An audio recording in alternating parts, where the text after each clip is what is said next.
जय श्री कृष्णा। श्री शिवाय नमस्तुभ्यम। प्रिय श्रोतागणों, भगवान विष्णु और माता लक्ष्मी की कृपा सदैव सब पर बनी रहे। आज हम श्रवण करेंगे आषाढ़ मास का चौथे दिन का अध्याय। कल के अध्याय में आपने सुना पुष्कर में ब्रह्मा जी द्वारा किया गया यज्ञ और यज्ञ में देवी सरस्वती का प्राकट्य। आइए अभी श्रवण करते हैं देवी सरस्वती के प्रकट होने के बाद की कथा। नदियों में श्रेष्ठ सरस्वती ब्रह्मा जी की सेवा तथा मनीषी मुनियों की प्रसन्नता के लिए ही पुष्कर तीर्थ में प्रकट हुई थी। जो मनुष्य सरस्वती के उत्तर तट पर अपने शरीर का परित्याग करता है तथा प्राची सरस्वती के तट पर जप करता है, वह पुनः जन्म मृत्यु को प्राप्त नहीं होता। सरस्वती के जल में डुबकी लगाने वाले को अश्वमेध यज्ञ का पूरा फल मिलता है। जो वहाँ नियम और उपवास के द्वारा अपने शरीर को सुखाता है, केवल जल तथा वायु पीकर अथवा पत्ते चबाकर तपस्या करता है, वेदी पर सोता है तथा यम और नियमों का पृथक पृथक पालन करता है, वह शुद्ध हो ब्रह्मा जी के परम धाम को प्राप्त होता है। जिन्होंने सरस्वती तीर्थ में तिल भर भी सुवर्ण का दान किया है, उनका वह दान मेरु पर्वत के दान के समान फल देने वाला है। यह बात पूर्व काल में स्वयं प्रजापति ब्रह्मा जी ने कही थी। जो मनुष्य उस तीर्थ में श्राद्ध करेंगे, वे अपने कुल की 21 पीढ़ियों के साथ स्वर्गलोक में जाएंगे। वह तीर्थ पितरों को बहुत ही प्रिय है। वहाँ एक ही पिंड देने से उन्हें पूर्ण तृप्ति हो जाती है। वे पुष्कर तीर्थ के द्वारा उद्धार पाकर ब्रह्मलोक में पधारते हैं। उन्हें फिर अन्य भोगों की इच्छा नहीं होती। वे मोक्ष मार्ग में चले जाते हैं। अब मैं सरस्वती नदी जिस प्रकार पूर्व वाहिनी हुई वह प्रसंग बतलाता हूँ, ध्यान पूर्वक सुनो। पहले की बात है, एक बार इंद्र आदि समस्त देवताओं की ओर से भगवान श्री विष्णु ने सरस्वती से कहा, देवी, तुम पश्चिम समुद्र के तट पर जाओ और इस बड़वा नल को ले जाकर समुद्र में डाल दो। ऐसा करने से समस्त देवताओं का भय दूर हो जाएगा। तुम माता की भांति देवताओं को अभय दान दो। सबको उत्पन्न करने वाले भगवान श्री विष्णु की ओर से यह आदेश मिलने पर देवी सरस्वती ने कहा, भगवान, मैं स्वाधीन नहीं हूँ। आप इस कार्य के लिए मेरे पिता ब्रह्मा जी से अनुरोध कीजिए। पिताजी की आज्ञा के बिना मैं एक पग कहीं भी नहीं जा सकती। सरस्वती का अभिप्राय जानकर देवताओं ने ब्रह्मा जी से कहा, पितामह, आपकी कुमारी कन्या सरस्वती बड़ी साध्वी है। उसमें किसी प्रकार का दोष नहीं देखा गया है। अतः उसे छोड़कर दूसरा कोई नहीं है जो बड़वा नल को ले जा सके। पुलस्त्य जी कहते हैं, देवताओं की बात सुनकर ब्रह्मा जी ने सरस्वती को बुलाया और बड़े स्नेह से कहा, बेटी, तुम मेरी और इन समस्त देवताओं की रक्षा करो। देवताओं के प्रभाव से तुम्हें इस कार्य के करने पर बड़ा सम्मान प्राप्त होगा। इस बड़वा नल को ले जाकर खारे पानी के समुद्र में डाल दो। पिता के वियोग के कारण बालिका के नेत्रों में अश्रु छलछला आए। उसने ब्रह्मा जी को प्रणाम करके कहा, अच्छा, जाती हूँ। उस समय संपूर्ण देवताओं तथा उसके पिता ने भी कहा, भय न करो। इससे वह भय छोड़कर प्रसन्नचित्त से जाने को तैयार हुई। सरस्वती की यात्रा के समय शंख और नगाड़ों की ध्वनि तथा मंगल घोष होने लगे, जिसकी आवाज से सारा जगत गूंज उठा। सरस्वती अपने तेज से सर्वत्र प्रकाश फैलाती हुई चली। उस समय गंगा जी उसके पीछे हो चली। तब सरस्वती ने कहा, सखी, तुम कहाँ आती हो? मैं फिर तुमसे मिलूंगी। सरस्वती के ऐसा कहने पर गंगा ने मधुर वाणी में कहा, शुभे, अब तो तुम जब पूर्व दिशा में आओगी तभी मुझे देख सकोगी। देवताओं सहित तुम्हारा दर्शन तभी मेरे लिए सुलभ हो सकेगा। यह सुनकर सरस्वती ने कहा, शुचिस्मिते, तब तुम भी उत्तराभिमुख होकर शोक का परित्याग कर देना। गंगा जी बोली, सखी, मैं उत्तराभिमुख होने पर अधिक पवित्र मानी जाऊंगी और तुम पूर्वाभिमुख होने पर। उत्तरवाहिनी गंगा और पूर्ववाहिनी सरस्वती में जो मनुष्य श्राद्ध और दान करेंगे, वे तीनों ऋणों से मुक्त होकर मोक्ष मार्ग का आश्रय लेंगे। इसमें कोई अन्यथा विचार करने की आवश्यकता नहीं है। इस पर वह सरस्वती नदी रूप में परिणित हो गई। देवताओं के देखते देखते एक पाकर के वृक्ष की जड़ से प्रकट हुई। वह वृक्ष भगवान विष्णु का स्वरूप है। संपूर्ण देवताओं ने उसकी वंदना की।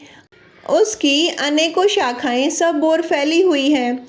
वह दूसरे ब्रह्मा की भांति शोभा पाती है।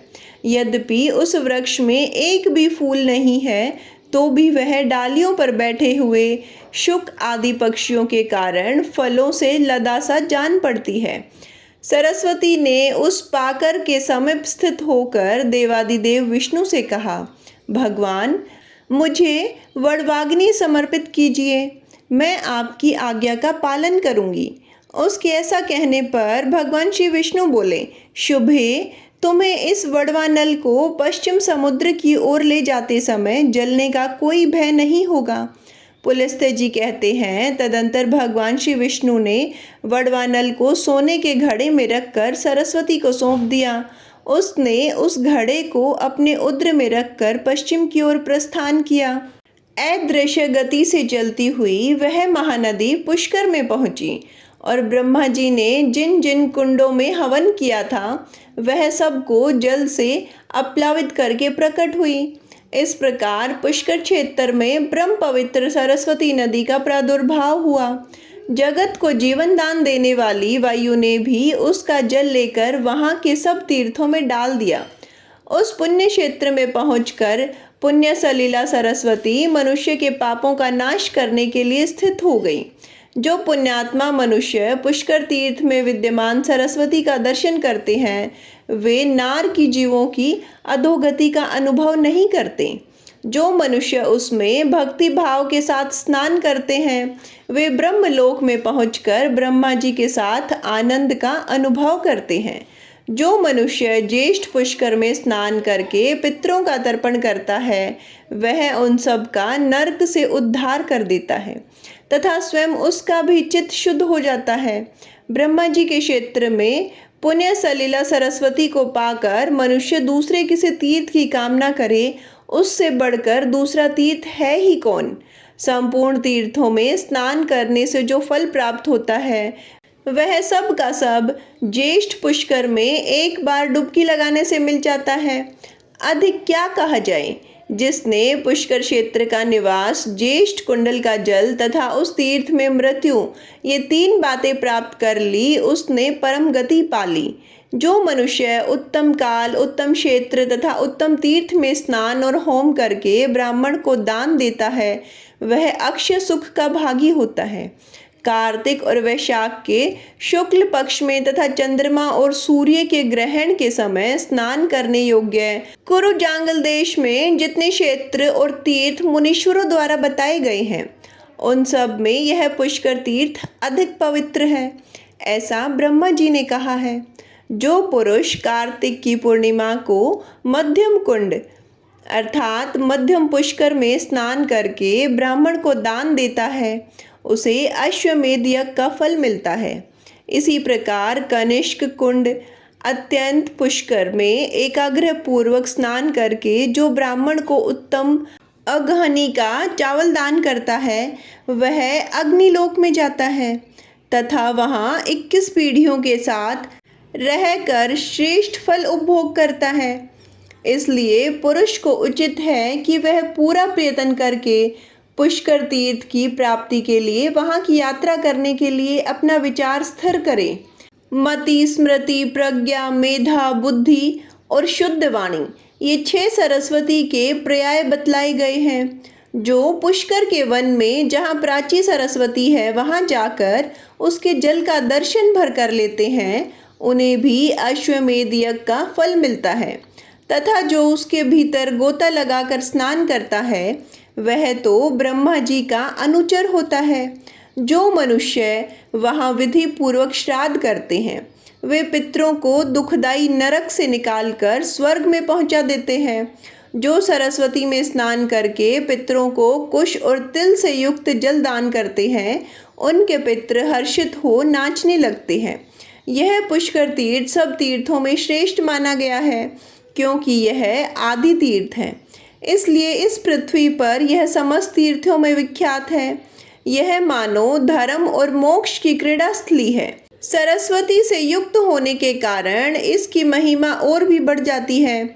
जो लोग पुष्कर तीर्थ में सरस्वती नदी का जल पीते हैं, वे ब्रह्मा और महादेव के द्वारा प्रशंसित अक्षय लोकों को प्राप्त होते हैं। धर्म के तत्वों को जानने वाले मुनियों ने जहाँ जहाँ सरस्वती देवी का सेवन किया है, उन सभी स्थानों में वे परम पवित्र में स्थित हैं। किंतु पुष्कर में वे अन्य स्थलों की अपेक्षा विशेष पवित्र मानी जाती हैं। पुण्यमयी सरस्वती नदी संसार में सुलभ है, किंतु कुरुक्षेत्र, प्रभास क्षेत्र और पुष्कर क्षेत्र में तो वह बड़े भाग्य से प्राप्त होती है। अतः वहाँ इसका दर्शन दुर्लभ बताया गया है। सरस्वती तीर्थ इस भूतल के समस्त तीर्थों में श्रेष्ठ होने के साथ ही धर्म, अर्थ, काम और मोक्ष इन चारों पुरुषार्थों का साधक है।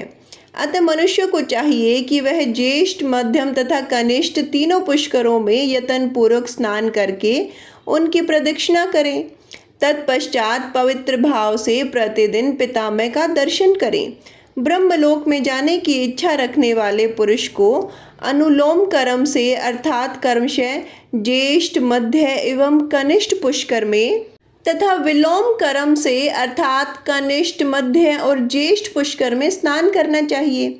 इसी प्रकार वह उक्त तीनों पुष्कर में से किसी एक में या सब में नित्य स्नान करता रहे। भीष्म जी पुष्कर वन में पहुंचकर सरस्वती नदी के प्रकट होने की बात बताई गई है। अब वह पुनः अदृश्य होकर वहां से पश्चिम दिशा की ओर चली।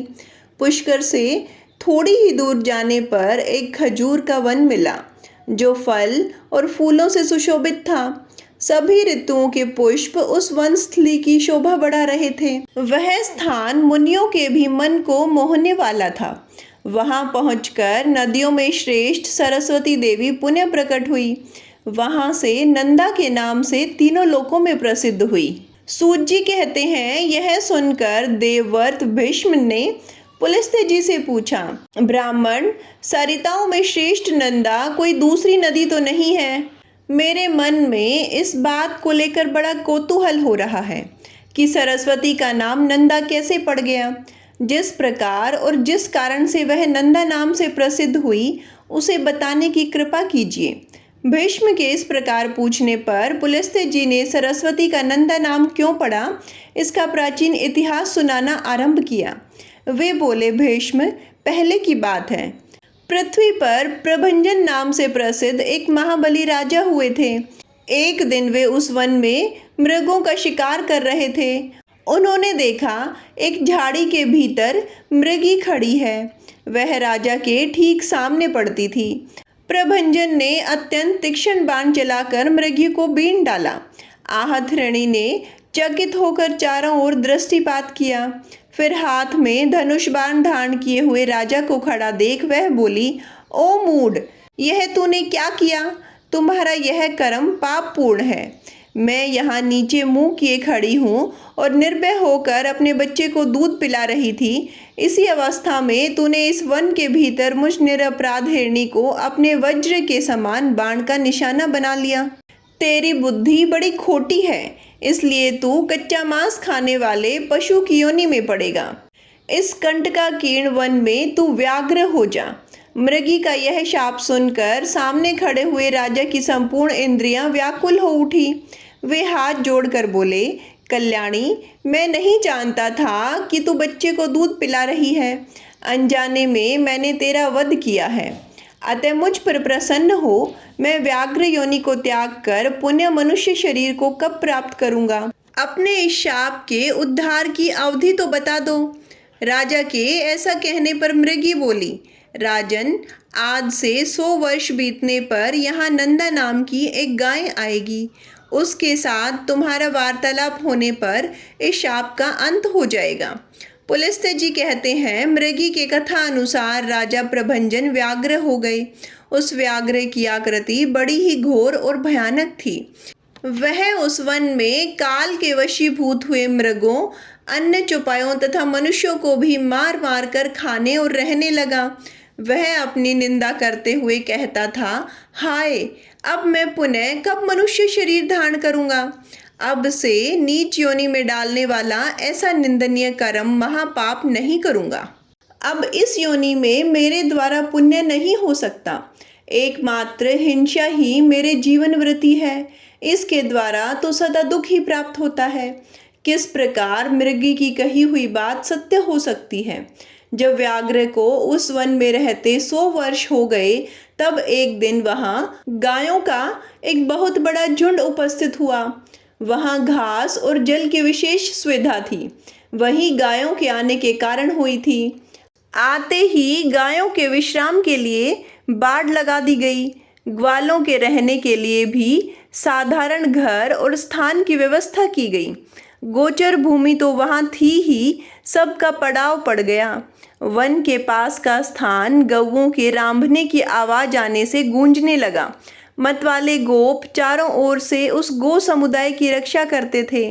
गौओं के झुंड में एक बहुत ही हष्ट पुष्ट तथा संतुष्ट रहने वाली गाय थी। उसका नाम था नंदा। वही उस झुंड में प्रधान थी तथा सबके आगे निर्भय होकर चला करती थी।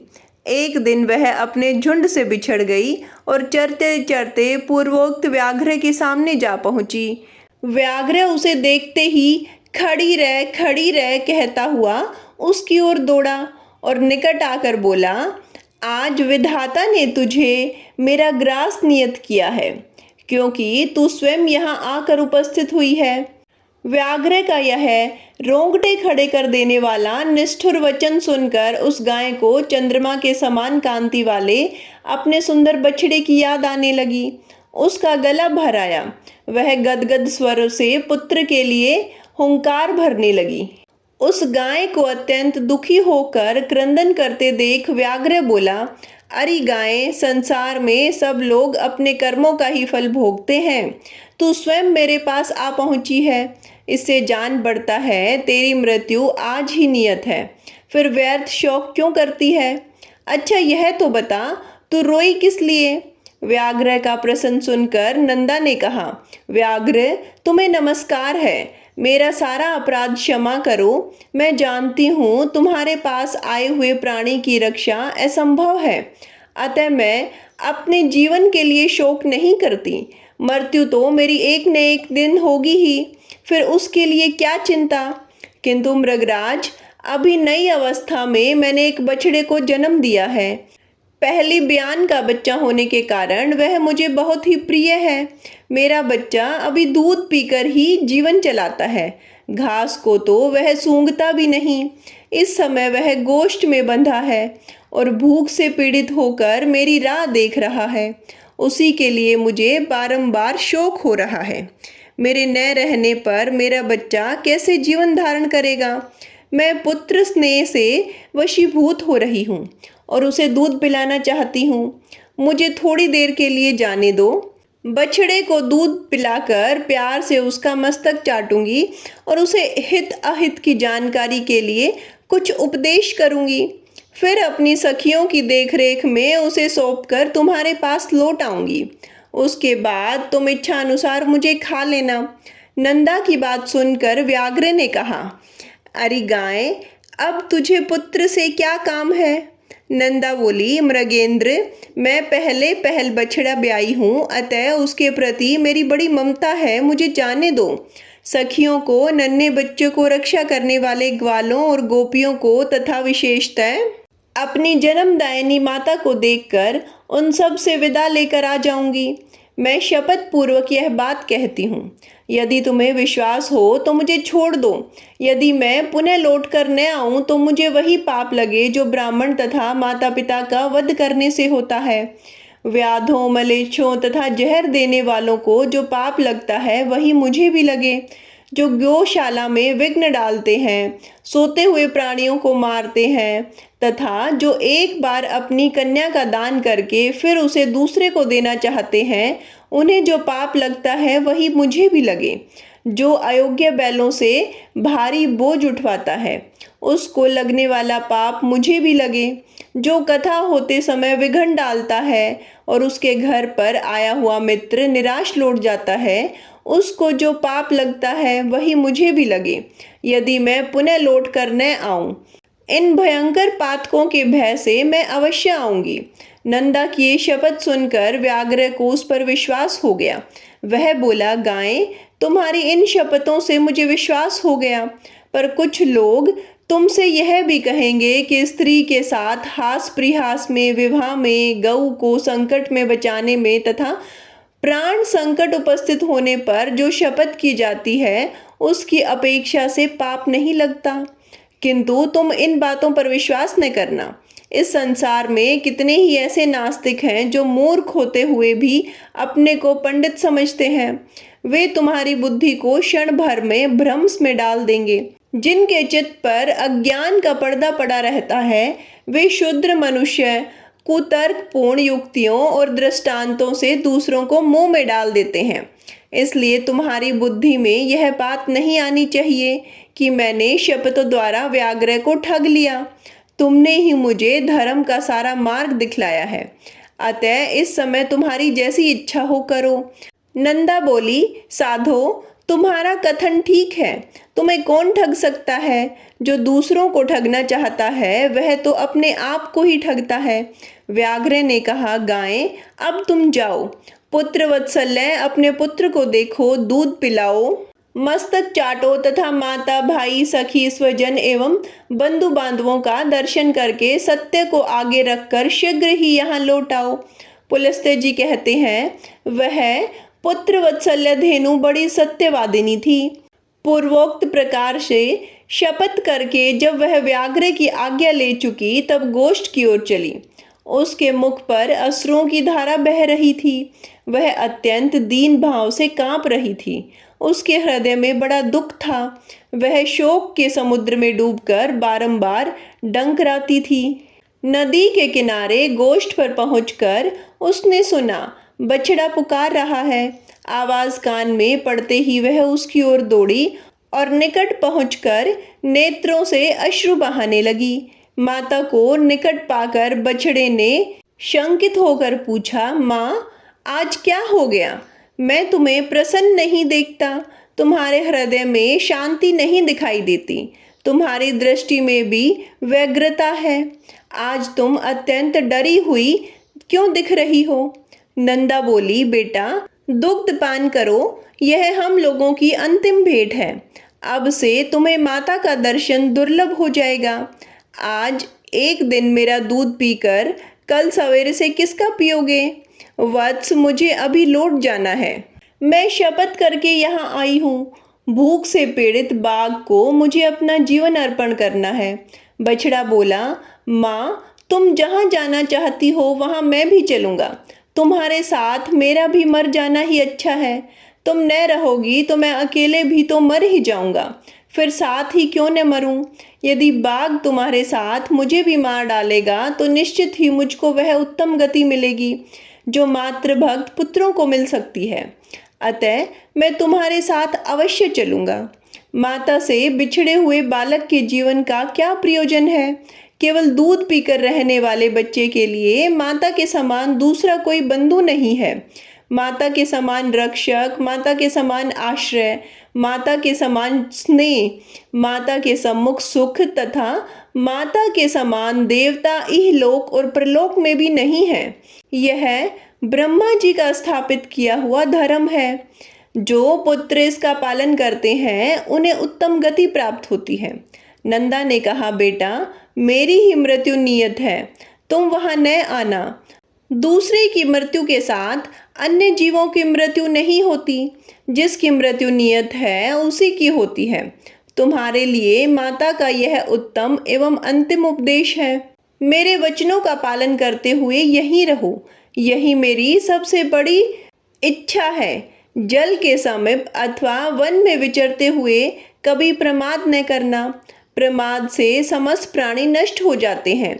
लोभवश कभी ऐसी घास को चरने के लिए न जाना जो किसी दुर्गम स्थान में उगी हो, क्योंकि लोभ से इहलोक और प्रलोक में भी सबका विनाश हो जाता है। लोभ से मोहित होकर लोग समुद्र में, घोर वन में तथा दुर्गम स्थानों में भी प्रवेश कर जाते हैं। लोभ के कारण विद्वान पुरुष भी भयंकर पाप कर बैठते हैं। लोभ, प्रमाद तथा हर्रेक के प्रति विश्वास कर लेना, इन 3 कारणों से जगत का नाश होता है। अतः इन तीनों दोषों का परित्याग करना चाहिए। बेटा, संपूर्ण शिकारी जीवों से तथा मलेच्छों और चोर आदि के द्वारा संकट प्राप्त होने पर सदा प्रयत्न पूर्वक अपने शरीर की रक्षा करनी चाहिए। पाप योनि वाले पशु पक्षी अपने साथ एक स्थान पर निवास करते हों तो भी उनके विपरीत चित्त का सहसा पता नहीं लगता।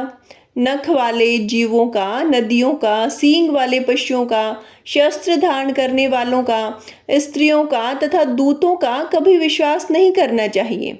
जिस पर पहले कभी विश्वास नहीं किया गया हो, ऐसे पुरुष पर तो विश्वास करना ही नहीं।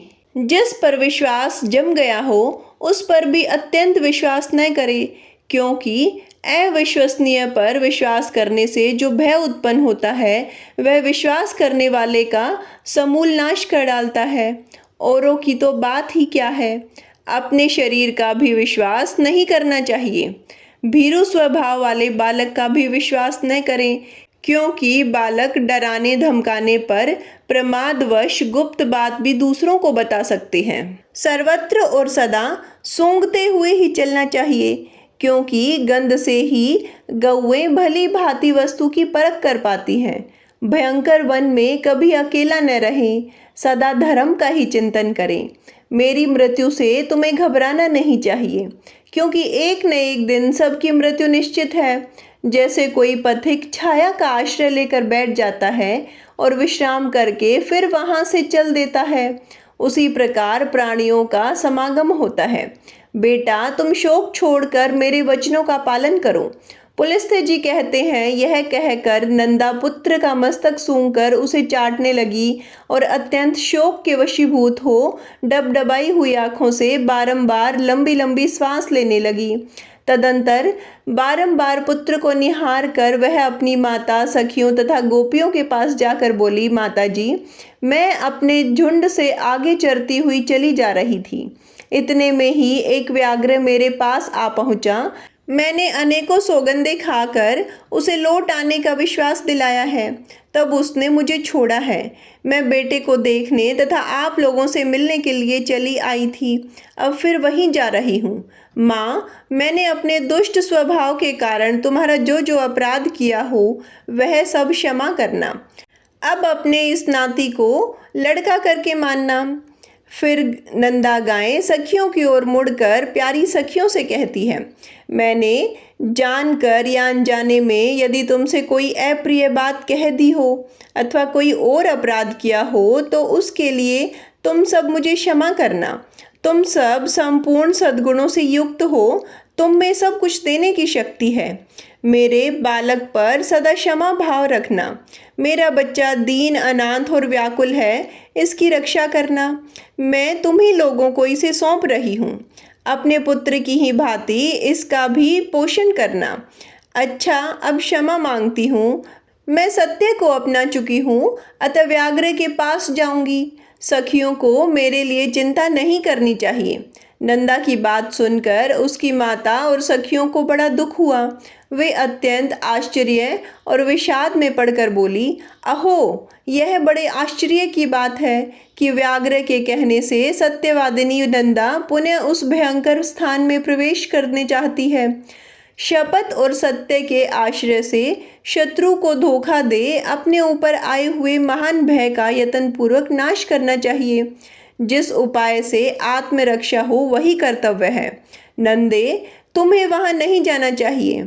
अपने नन्हे से शिशु को त्याग कर सत्य के लोभ में जो तुम वहां जा रही हो, यह तुम्हारे द्वारा अधर्म हो रहा है।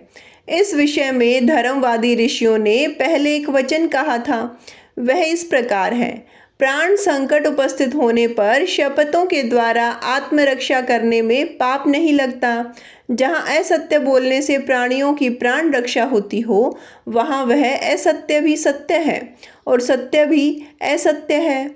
नंदा बोली, बहनों, दूसरों के प्राण बचाने के लिए मैं भी असत्य कह सकती हूँ, किंतु अपने लिए, अपने जीवन की रक्षा के लिए मैं कभी झूठ नहीं बोल सकती। जीव अकेले ही गर्भ में आता है, अकेले ही मरता है, अकेले ही उसका पालन पोषण होता है, अतः अकेले ही वह सुख दुख भोगता है। अतः मैं सदा सत्य ही बोलूंगी। सत्य पर ही संसार टिका हुआ है, धर्म की स्थिति भी सत्य में ही है। सत्य के कारण ही समुद्र अपनी मर्यादा का उल्लंघन नहीं करता। राजा बलि भगवान विष्णु को पृथ्वी देकर स्वयं पाताल में चले गए और छल से बंध जाने पर भी सत्य पर ही डटे रहे। गिरिराज विंध्य अपने 100 शिखरों के साथ बढ़ते बढ़ते बहुत ऊंचे हो गए थे, यहाँ तक कि उन्होंने सूर्य का मार्ग भी रोक लिया था, किंतु सत्य में बंध जाने के कारण ही वे महर्षि अगस्त्य के साथ किए गए अपने नियम को नहीं तोड़ते। स्वर्ग, मोक्ष तथा धर्म सब सत्य में ही प्रतिष्ठित है। जो अपने वचन का लोप करता है, उसने मानो सबका लोप कर दिया। सत्य अगाध जल से भरा हुआ तीर्थ है। जो उस शुद्ध सत्य में तीर्थ में स्नान करता है, वह सब पापों से मुक्त होकर परम गति को प्राप्त होता है। 1000 अश्वमेध यज्ञ और सत्य भाषण, ये दोनों यदि तराजू पर रखे जाएं तो 1000 अश्वमेध यज्ञों से सत्य का ही पलड़ा भारी रहेगा। सत्य ही उत्तम तप है, सत्य ही उत्कृष्ट शस्त्र ज्ञान है। सत्य भाषण में किसी प्रकाश का कलेश नहीं है। सत्य ही साधु पुरुषों की परख के लिए कसौटी है। वही सत्पुरुषों की वंश परंपरागत संपत्ति है। संपूर्ण आश्रयों में सत्य का ही आश्रय श्रेष्ठ माना गया है। वह अत्यंत कठिन होने पर भी उसका पालन करना अपने हाथ में है। सत्य संपूर्ण जगत के लिए आभूषण रूप है। जिस सत्य का उच्चारण करके मलेच्छ भी स्वर्ग में पहुंच जाता है, उसका परित्याग कैसे किया जा सकता है। सखियां बोली, नंदे, तुम संपूर्ण देवताओं और दैत्यों के द्वारा नमस्कार करने योग्य हो, क्योंकि तुमने परम सत्य का आश्रय लेकर अपने प्राणों का भी त्याग कर रही हो, जिनका त्याग बड़ा ही कठिन है। कल्याणी, इस विषय में हम लोग क्या कह सकते हैं। तुम तो धर्म का बीड़ा उठा रही हो। इस सत्य के प्रभाव से त्रिभुवन में कोई भी वस्तु दुर्लभ नहीं है। इस महान त्याग से हम लोग यही समझते हैं कि तुम्हारा अपने पुत्र के साथ वियोग नहीं होगा। जिस नारी का चित्त कल्याण मार्ग में लगा हुआ है, उस पर कभी आपत्तियां नहीं आती। पुलस्त्य जी कहते हैं, तदंतर गोपियों से मिलकर तथा समस्त गो समुदाय की परिक्रमा करके वहां के देवताओं और वृक्षों से विदा ले नंदा वहां से चल पड़ी।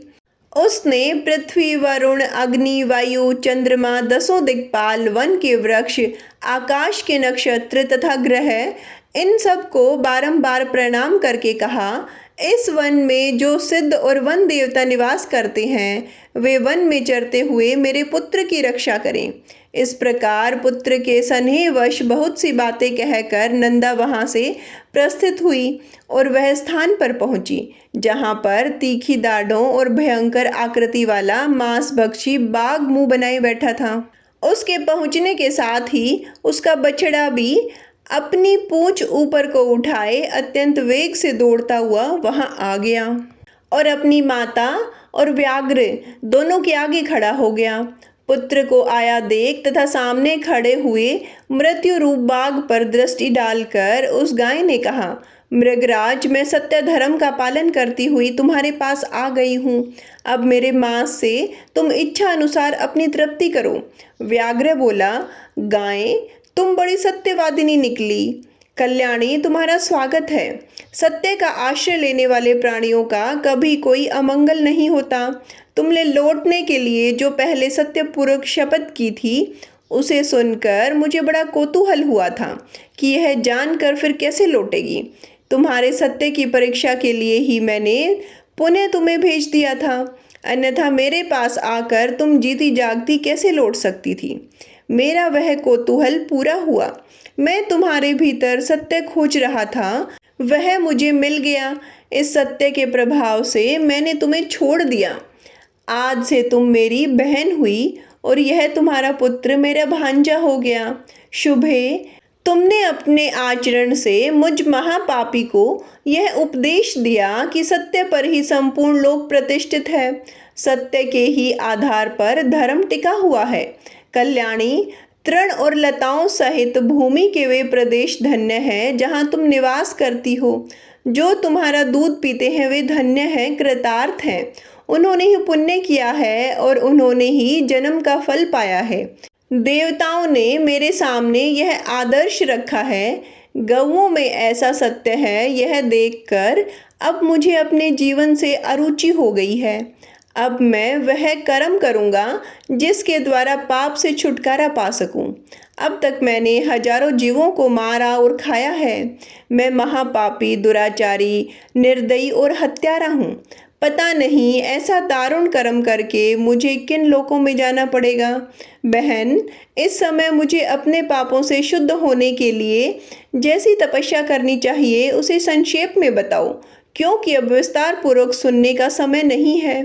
गाय बोली, विद्वान पुरुष सत्य युग में तप की प्रशंसा करते हैं और त्रेता में ज्ञान तथा उसके सहायक कर्म की, द्वापर में यज्ञों को ही उत्तम बतलाते हैं, किंतु कलयुग में एकमात्र दान ही श्रेष्ठ माना गया है। संपूर्ण दानों में एक ही दान सर्वोत्तम है, वह है संपूर्ण भूतों में अभय दान। इससे बढ़कर दूसरा कोई दान नहीं है। जो समस्त चराचर प्राणियों को अभय दान देता है वह सब प्रकार के भय से मुक्त हो पर ब्रह्म को प्राप्त होता है। अहिंसा के समान न कोई दान है न कोई तपस्या। जैसे हाथी के पद चिन्ह में अन्य सभी प्राणियों के पद चिन्ह समा जाते हैं, उसी प्रकार अहिंसा के द्वारा सभी धर्म प्राप्त हो जाते हैं। योग एक ऐसा वृक्ष है जिसकी छाया तीनों तपों का विनाश करने वाली है। धर्म और ज्ञान उस वृक्ष के फूल हैं, स्वर्ग तथा मोक्ष उसके फल हैं। जो आध्यात्मिक, अधिदैविक, अधिभौतिक इन तीनों प्रकार के दुखों से संतप्त है, वे इस योग वृक्ष की छाया का आश्रय ले। वहां जाने से उन्हें उत्तम शांति प्राप्त होती है, जिससे फिर कभी दुखों के द्वारा वे व्याधित नहीं होते। यही परम कल्याण का साधन है जिसे मैंने संक्षेप से बताया है। तुम्हें ये सभी बातें ज्ञात हैं, केवल मुझसे पूछ रहे हो। व्याघ्र ने कहा, पूर्व काल में मैं एक राजा था, किंतु एक मृगी के श्राप से मुझे बाघ का शरीर धारण करना पड़ा। तब से निरंतर प्राणियों का वध करते रहने के कारण मैं सारी बातें भूल गया। इस समय तुम्हारे संपर्क और उपदेश से फिर उसका स्मरण हो आया है। तुम भी अपने इस सत्य के प्रभाव से उत्तम गति को प्राप्त होगी। अब मैं तुमसे एक प्रश्न और पूछता हूँ। मेरे सौभाग्य से तुमने आकर मुझे धर्म का स्वरूप बताया, जो सत्य पुरुषों के मार्ग में प्रतिष्ठित है। कल्याणी, तुम्हारा नाम क्या है? नंदा बोली, मेरे यूथ के स्वामी का नाम नंद है, उन्होंने ही मेरा नाम नंदा रखा है। पुलस्त्य जी कहते हैं, नंदा का नाम कान में पड़ते ही राजा प्रभंजन शाप से मुक्त हो गए। उन्होंने पुनः बल और रूप से संपन्न राजा का शरीर प्राप्त कर लिया। इसी समय सत्य भाषण करने वाली यशस्विनी नंदा का दृश्य करने के लिए साक्षात धर्म वहां आए और इस प्रकार बोले, नंदे, मैं धर्म हूँ, तुम्हारी सत्यवाणी से आकृष्ट होकर यहाँ आया हूँ। तुम मुझसे कोई श्रेष्ठ वर मांग लो। धर्म के ऐसा कहने पर नंदा ने यह वर मांगा, धर्मराज, आपकी कृपा से मैं पुत्र सहित उत्तम पद को प्राप्त हो जाऊं तथा यह स्थान मुनियों को धर्म प्रदान करने वाला शुभ तीर्थ बन जाए। देवेश्वर, यह सरस्वती नदी आज से मेरे ही नाम से प्रसिद्ध हो, इसका नाम नंदा पड़ जाए। आपने वर देने को कहा था, इसलिए मैंने यही वर मांगा है। पुत्र सहित देवी नंदा तत्काल ही सत्यवादियों के उत्तम लोक में चली गई। राजा प्रभंजन ने भी अपने पूर्व उपार्जित राज्य को पा लिया। नंदा सरस्वती के तट से स्वर्ग को गई थी तथा उसने धर्मराज से इस आशय का वरदान भी मांगा था। इसलिए विद्वानों ने वहाँ सरस्वती का नाम नंदा रख दिया। जो मनुष्य वहाँ आते समय सरस्वती के नाम का उच्चारण मात्र कर लेते हैं, वह जीवन भर सुख पाता है और मृत्यु के पश्चात देवता हो जाता है। स्नान और जलपान करने से सरस्वती नदी मनुष्य के लिए स्वर्ग की सीढ़ी बन जाती है। अष्टमी के दिन जो लोग एकाग्रचित होकर सरस्वती में स्नान करते हैं वे मृत्यु के बाद स्वर्ग में पहुंचकर सुख भोगते हुए आनंदित होते हैं। सरस्वती नदी सदा ही स्त्रियों को सौभाग्य प्रदान करने वाली है। तृतीया को यदि इसका सेवन किया जाए तो वह विशेष सौभाग्यदायिनी होती है। उस दिन उसके दर्शन से सभी मनुष्यों को पाप राशि से छुटकारा मिल जाता है। जो पुरुष उसके जल का स्पर्श करते हैं उन्हें भी मुनीश्वर समझना चाहिए। वहाँ चांदी दान करने से मनुष्य रूपवान होता है। ब्रह्मा की पुत्री यह सरस्वती नदी परम पावन और पुण्य सलीला है। यही नंदा नाम से प्रसिद्ध है। फिर जब यह स्वच्छ जल से युक्त हो दक्षिण दिशा की ओर प्रवाहित होती है तब विपुला या विशाला नाम से जानी जाती है। वहाँ से कुछ ही दूर आगे जाकर यह पुनः पश्चिम की ओर मुड़ जाती है। वहाँ से सरस्वती की धारा प्रकट देखी जाती है। उनके तटों पर अत्यंत मनोहर तीर्थ और देव मंदिर हैं जो मुनियों और सिद्ध पुरुषों द्वारा भली भांति सेवित हैं। नंदा तीर्थ में स्नान करके यदि मनुष्य सुवर्ण और पृथ्वी आदि का दान करे तो वह महान अभ्युदयकारी तथा अक्षय फल प्रदान करने वाला है। प्रिय श्रोतागणों, आज की कथा यही संपन्न होती है। आगे की कथा सुनने के लिए जुड़े रहिए हमारे चैनल हमारी संस्कृति हमारे संस्कार से। धन्यवाद।